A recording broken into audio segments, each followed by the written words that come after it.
Everybody like, hey, are you ready to go? Ready to go?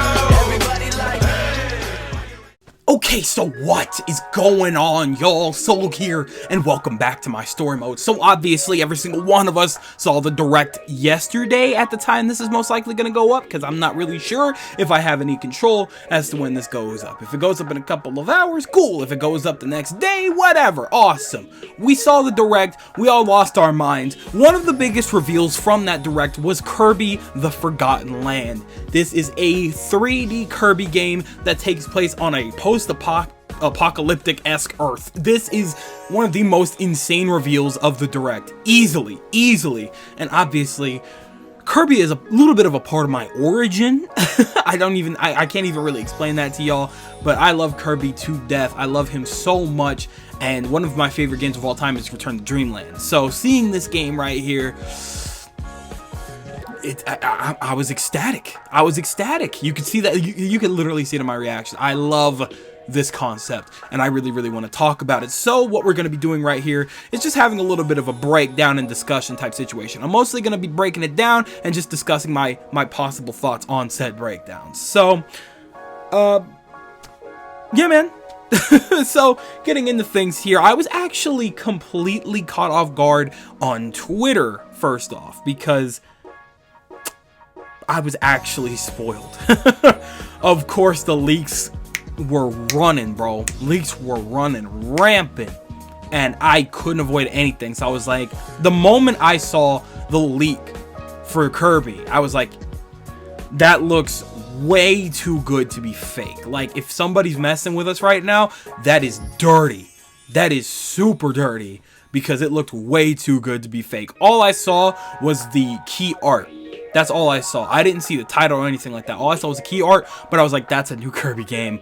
Awesome, cool. That's enough of Twitter for today. Actually, that's a lie. I saw that and I was like, oh god. I tried to scroll away and I stopped right on Bayonetta 3. So I got spoiled on both of those things, actually. And I'm like, I just refuse to believe Bayonetta, because we've been waiting on Bayonetta for the past like 4 years. That one was a lot harder to believe, but a new Kirby game, we were pretty overdue for that. So I wasn't surprised about that one. But I got it leaked to me like 2 hours before the direct. So whatever. Long story short, I was very happy to actually see the gameplay in action and things like that. So ruined the surprise a little bit, but I'm still very excited and still very happy that we got what we got. So that's it for that. We got a new Kirby game. I asked for a new Kirby game, and we got one. So we're going to talk about the new Kirby game. So let's Kirby it up, okay? First off, just to get my initial reactions that I didn't really get to, discuss when I was initially, when I was doing my reaction. I am so excited to see what they do with a 3D environment. Literally having a 3D environment for a game changes everything, especially when you're transitioning from a 2D situation to a 3D situation. And honestly, I feel like it's going to be very hard to go back to a 2D situation after this next game. I can't name you a single bad Kirby game. And going into 3D, bro, I'm telling you right now,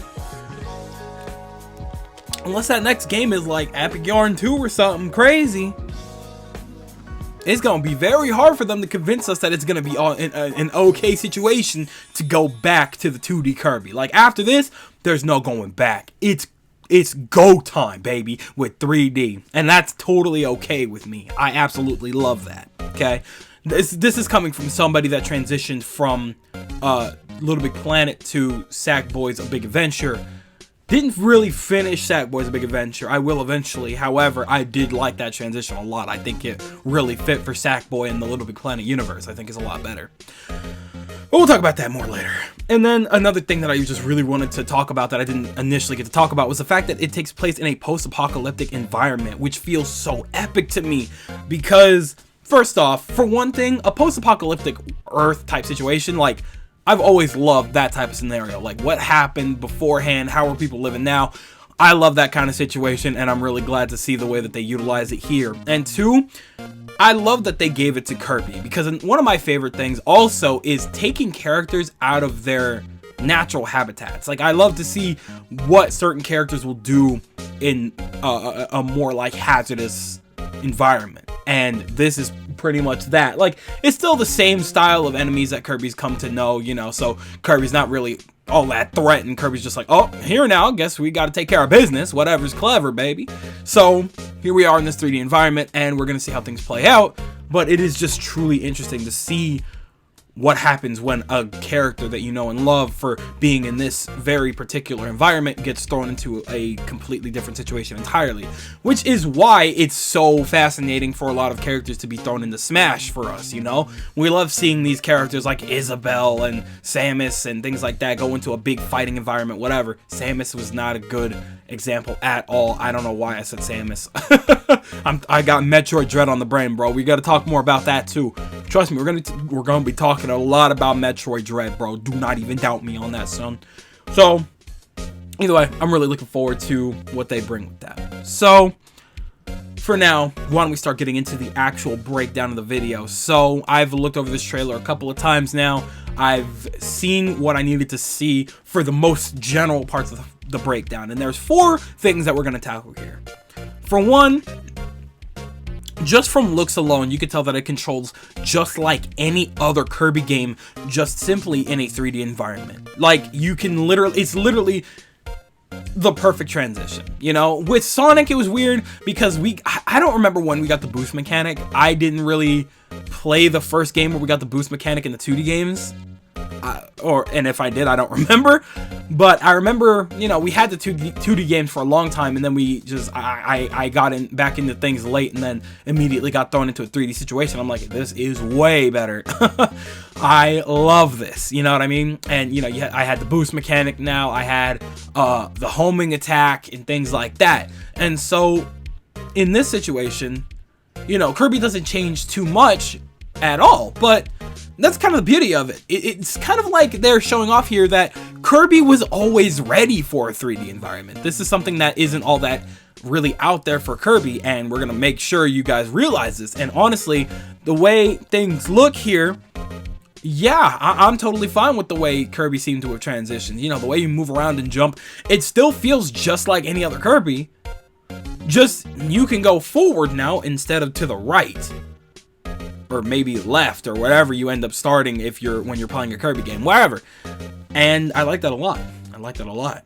So, moving aside from that, or rather, I guess still on the same topic, but in a similar vein, so far, we have a lot of the same exact techniques that we've always had, right? But they've been made to fit better in a 3D environment, right? So for example, take the sword, okay? We absorbed the enemy, we got the sword ability just like we always have. It looks exactly the same, and when you go up to an enemy, yeah, you can attack it like you always have. You know, that crazy rapid attack thing that Kirby does with the sword. Okay, whatever, that looks just like it does anywhere else that Kirby's ever used that ability. However, you see now that the rapid attack feels a lot stronger, like it feels bigger. You know, and it makes sense because we're going to be in an environment where there's going to be enemies literally surrounding us. Like in a Kirby game, usually you're going to the right, okay? And you see enemies top, bottom, whatever. You're usually attacking one way. There's really no need to have a rapid spin attack that attacks only one side. Like it's helpful, you know, and you do kind of like a tornado situation, whatever, but at the end of the day, really, it's not as necessary in the 2D environment. But in the 3D environment, you could get absolutely surrounded. You never know an enemy might come off screen from bottom left, you know what I'm saying, or bottom right, and you're already attacking something up front, and you're like, oh snap, you got to get out of that situation real quick. Well, guess what? You rapid tornado your sword around, and boom, all the enemies surrounding you they're done for. Attack on everything. Beautiful. Okay, if you don't see that as a thing, okay, what about the boomerang? Okay, now the boomerang looks like it works just as it always has. You throw the boomerang and you hit things. Well, now you can collect items. I'm not sure if that was a thing it could do beforehand. I think it could. I just, you know, don't remember any kind of currency ever being in a Kirby game because we've never needed currency for a Kirby game. I don't think we're gonna have that here either. I think what we can get is very secret collectibles, and sometimes it's gonna depend on certain abilities to get those collectibles. And in this case, I mean, even in this level, we didn't really need it, but there might be a situation in which, hey, there's a collectible on the other side of this wall that obviously Kirby can't get to, because why would we build a situation where it'd be easy to get over there with just Kirby by himself? No, you obviously need the Boomerang ability that we left for you like a couple frames back, you know? So go get that, use the Boomerang in this very thin environment, and get that collectible. Boom, it works beautifully. It's made to work in an environment like that, okay? Still see that it's ridiculous? Look at the spike ability where you literally turn into a big, what are the puffer fish? You know what I'm talking about? It's almost like you turn into a very like scared puffer fish, and you kebab enemies in every which way, and you can just start rolling. And then as soon as you let go, boom, everybody's done. You can kebab your enemies for as long as you need. If that's not a phenomenal transition for attacks from 2D to 3D, I don't know what is. Those are beautiful transitions for attacks into the 3D environment. It's made to work so that your attacks and your defense is a lot better in a 3D environment. It's just better like that. It's just better. So, at the end of the day, they did a very good job transitioning these attacks and these abilities and things like that, and just Kirby's arsenal in general. In better. Look at me. Kirby's arsenal is going to be very useful in the 3D environment, and they've really made that show, you know? Even the ice ability, you're skating every which way. You can skate in different directions. You can ice somebody up and boom, you know, hit them into the wall or hit them into another enemy if you can time it or aim it correctly, you know? And that whole spin thing where you spin and ice up everybody in every direction, that's going to be a lot more useful now because there's going to be enemies coming from every angle. So, beautiful. I love to see it. I'm completely, totally here for it, okay? Next up, there's a very specific scene that I want to talk about. There's an area where it was kind of closed off by very big walls, but there were some enemies chilling out in the corners, I believe, if I'm remembering correctly. And you were running up on a cage that was holding some Waddle Dees. In the very next scene, you could see that that cage broke and the Waddle Dees looked happy to bust out, okay? So, think about it for a second. Waddle Dees are normally the biggest enemy of the Kirby universe because they're usually the quote-unquote bad guys or the grunts of Kirby's universe, you know? So, to see them breaking out of a cage like that, first off, just the way they showed the scene, it's obvious to tell that Kirby did something himself to break them out of the cage, whether he pushed a button or defeated a couple enemies or a boss or a mini-boss or whatever. Kirby himself let those Waddle Dees out of that cage, which obviously means that DDD is not responsible for whatever's happening here. And if he is, that would be very weird to trap his own men. Don't you think? That'd be very strange of DDD to be trapping his own men. The enemies that we were fighting don't look like regular enemies. They do look like a lot of them look like the boars that we had in the last couple of games, I believe. But for the most part, Waddle Dees are usually the main enemy that you would just see wandering around, but we haven't seen the Waddle Dees that use the magic abilities or anything like that, or the parasols or anything. We saw these crazy bear looking enemies or whatever that are not familiar to the Kirby universe. These are brand new Kirby looking enemies that are brand new to the Kirby universe. They fit, but they're new. That's all I'm saying. So with that in mind though, yes, Waddle Dees are being broken out of the cage, which means that there's some real tomfoolery at work that is not at the hands of DDD. Who knows where DDD's at? That's a good. I'm not the person to ask. Sakurai's a little too busy getting that final Smash character ready for us. Just saying. So make sure y'all tune in 10-5, bro. 10-5, bro. Okay. So Kirby. It's weird because, you know, when you really think about it, DDD has not been the main antagonist for the last probably decade. When's the last time King Dedede has been the main enemy of the Kirby game? Like, yeah, he's the quote-unquote villain, but 9 times out of 10, he's on your team. He's playable. Even in Kirby Star Allies, guess who wasn't the main antagonist? Yeah, Dedede. So either way, we already knew Dedede wasn't going to be the main antagonist, but Kirby's it does go to show that Kirby's world has been dragged somewhere else. Or at least part of it, you know? The environment that they're in, the Waddle Dees don't fit like the other enemies do. And that's very interesting. We might have ourselves a real interesting situation that Kirby has to handle, and I'm here for that. I'm here for that. So, whatever the case may be, the last big thing that I really wanted to mention that I noticed was that instead of different worlds, we seem to be solely going to possibly different environments. All right, we had that little desert area, you know, we had the little icy area, and then, you know, we have obviously the main city, you know, we had the mall as a level. It's probably still just levels, but we're just going to different areas in this one world, okay? Now, if you know Kirby, you know that usually you'll get on your warp star and you'll just go to different planets. You know, you'll go to a different planet, you'll do a couple levels, beat the boss there, go to a different planet. I think in this situation, it's going to be, we're going to go to this environment, go through this mall, maybe this park, maybe whatever. And also, Kirby's huge. Look how big my man was compared to those escalators. Kirby is not small.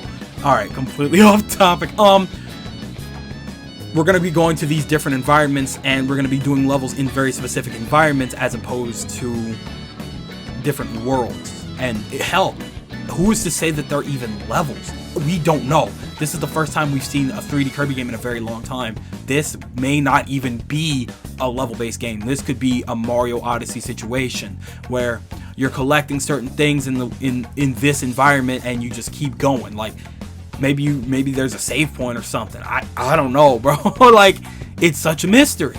You know, there's a very good chance that it may not even be level-based. But long story short, we're in this one world for the long haul. This is a very big world, and obviously Kirby has access to the warp star, but for some reason Kirby's not leaving, meaning that something happened to drag Kirby's friends or something along those lines to this world. And Kirby wants to save everybody because obviously the Waddle Dees and things like that, they don't belong there. It's a very dangerous world, and you know, Kirby's not happy about, you know, his friends getting trapped there like that. So he's going in to handle some business. So it's interesting. It's very interesting to see that he has access to the warp star, but he's not going to a different world. But he is flying around on it. You know, he takes it with him when it's convenient, when need be. But I don't know. Maybe it is level based. It's really hard to tell. It really is. But we'll just have to see how things play out. So for the most part, this is a Kirby game, you know. This isn't something that can really get some kind of like insane deep dive or anything like that because Kirby's always been very simple. Kirby's always been a very simple game and a very simple series, and you know, it's all about Kirby gets wronged, Kirby goes out to fix whatever wronged him, and if his friends are in danger, he will help them, and he's friends with everybody and he wants to eat some good cake or something. I don't know. So whatever's happening in this world, Kirby may not even see it as that serious when it may be. Who really knows? But this did not need a huge deep dive, whatever. It is a general breakdown, and I'm pretty sure that I got through everything that was worth noting besides that big ape monkey enemy that was throwing out crazy looking attacks at Kirby. That was really big too. Like, man, can't wait to see how that plays out. Really can. So either way, so that just about does it for my little breakdown here. Overall, I'm really looking forward to this game. This is probably going to be one of my most anticipated games of 2022, and I am also really looking forward to doing a hopes and wishes videos a hopes and wishes video because there's a lot of things that I actually, believe it or not, there are things that I really do hope come out of this Kirby game in particular. Now that I know what it is and what it looks like, there's some things that I want to see going into this game. So we'll see how that plays out. But anyway, so I'm gonna leave it at that. What do you guys think? What are your guys' initial reactions? What do you guys hope to see coming out of this game? Let me know in the comment section below because I'm always down there with you guys. Please do not hesitate to tell me everything that you guys are thinking when it comes to Kirby the Forgotten Land. So with that, I'm outro. I'd like to thank you guys ever so much for watching. I truly do hope you enjoyed. Do me the greatest favor, drop a like, a comment, and consider subscribing for more content just like this. And with that, I'm outro. Thanks again. Hope you enjoyed, and I'll be seeing you guys in the next video. Do me the greatest favor, taking good ass care, and I will be seeing you all next time.